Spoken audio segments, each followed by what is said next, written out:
Good morning and welcome to the Shielded Prepper. Shields up, guys. Today we have a great topic. Today's topic is, had you known, would you have made the same decision? It's kind of an interesting question to ask because we all have these moments. Before we do that, I desire to show you something. So we had a big tornadic storm that blew over early this morning, and these are kind of sometimes the most dangerous. They dump a lot of water, and these canyon walls, I'll kind of pan so you can see our creek is all silted right now because all of the red dirt flowing down. How beautiful. And our creek slaloms through our whole park. I'm here at a pavilion, one of our day pavilions, or you can rent it for camping. I mean, it's kind of cool, right?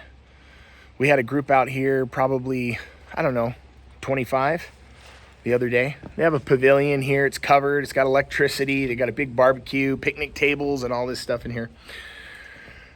So I've been talking with my wife, and I was praying with my kids on the way to school today, and I desired to share with you a little bit about what we were discussing.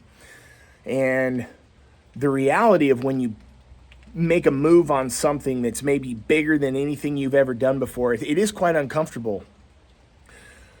It's quite uncomfortable. And when you make a decision and you get into it and you pull the trigger and you get ordnance downrange and things don't work out exactly like you planned, and they're more difficult, they're more expensive, they take more time, more energy, they're more pressure, things are a bit more stressful, you lose something in the process, something changes, and oftentimes we can take those chapters in our lives, those fortifying, those refining chapters, and we can be quite embittered towards them rather than encouraged by them.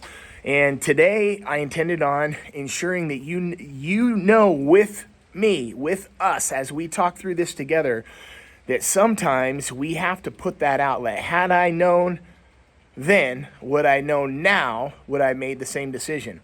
And I can be honest, as beautiful as this place is, and I really have a great appreciation, joy, thankfulness, tons of gratitude. Had I known what this true cost was going to be of all these categories of time, I wouldn't have done it. My wife and I both agree, wouldn't have done it. My business partner wouldn't have done it because of the scope and what it requires. And sometimes when you get to a point, I'm switching arms here, when you get to a point where you realize this is not going to look, it's not going to look like I expected.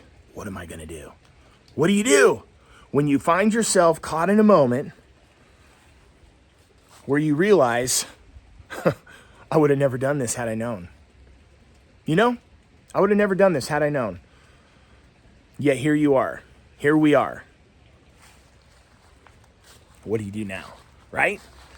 So it really does require an extreme focus and a shift, because if you've made your bed, you get to sleep in it. And we've made our bed here. And it really is wonderful. Just let me get this really straight. This is a wonderful experience. There's nothing about this that I hate at all. It's just way more difficult than we could have ever anticipated. And difficulty comes in many layers. So I'll just speak personally for us here. So if you have owned and ran businesses, I'll just kind of explain to you how this is. All the businesses that I've ran in years past, we had staff members that came to us because they were brick and mortar businesses, or they were corporate businesses or brokerages. They would come to us. In this case here, many of our staff live here at the park. They work here at the park, like me.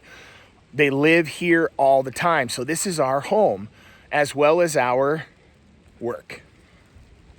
And if you've never done that before, it's kind of interesting. Put it in the comments if you've worked from home maybe, or maybe where, whatever, I don't know.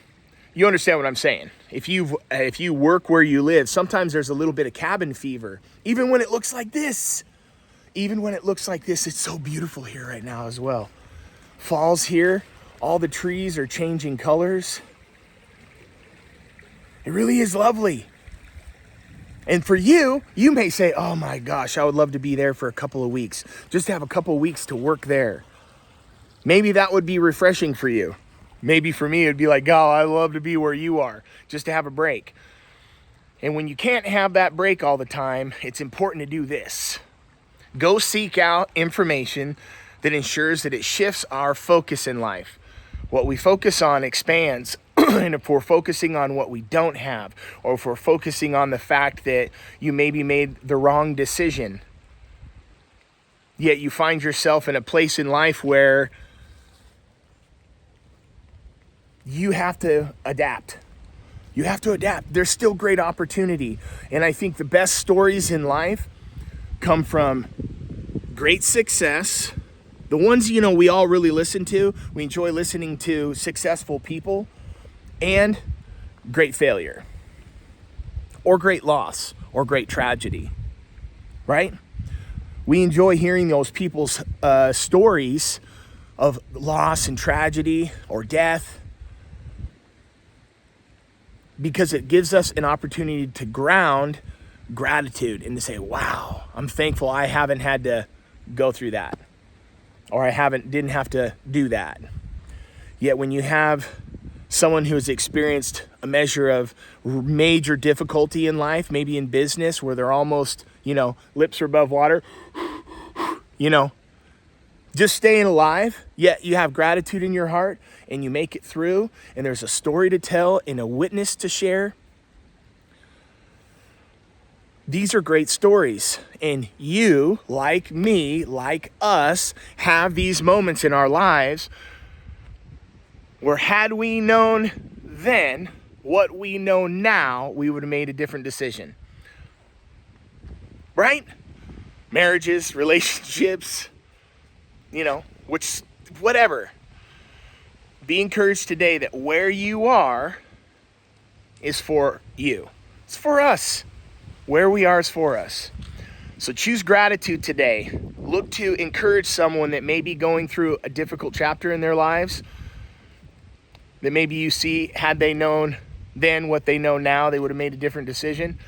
It's time to be grand encouragers. And for many of you, I know 4 specifically that have started their own YouTube channels off of a prompting from the Economic Ninja.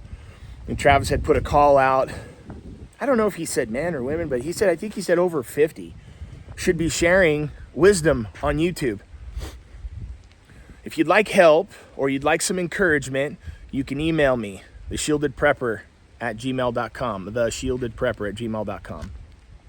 And if you'd like a break and you have the time to do it, come camp with us. We have glamping tents that are fully outfitted like hotels, right down to the coffee and linens and towels for the showers, yet you're in a beautiful tent. We have glamping RVs, so you can come in if you'd like to have a door that locks behind you. We have those. We're getting ready to put in a full cabin. That'll be online in about a month. So if you'd like to come and work from Red Rock Canyon, come see me. We'll find a great spot for you. It's a beautiful place right now too. In this winter, we're gonna get a lot of work done. Yet had I known then what I know now, I probably wouldn't have made this decision. So it's vitally important that we look to ensure that we go forward, that what we focus on expands, that if we focus on the successful things in life and the things that are holy and uplifting, and we dwell on those things that are righteous in our hearts, and we're constantly doing checks, we're gonna make it through. We're gonna make it through. Appreciate you guys. Jesus Christ is the answer for it all. Absolutely for it all. Have a great day, guys. Keep your shields up. Your spiritual shield is so important. The scripture says that above all, if there's only one thing you have the strength to pick up, it's the shield. So much so that the shield is referred to as faith, isn't it? The shield of faith. And scripture says that even faith of a mustard seed has the power to move mountains, or basically any obstacle. If you have faith that you can do it through the power of Jesus Christ in your life and your fortitude to work and to focus on new things, you can do it. Appreciate you guys. Share this with somebody today that you think may or should hear this. Shielded Prepper is out.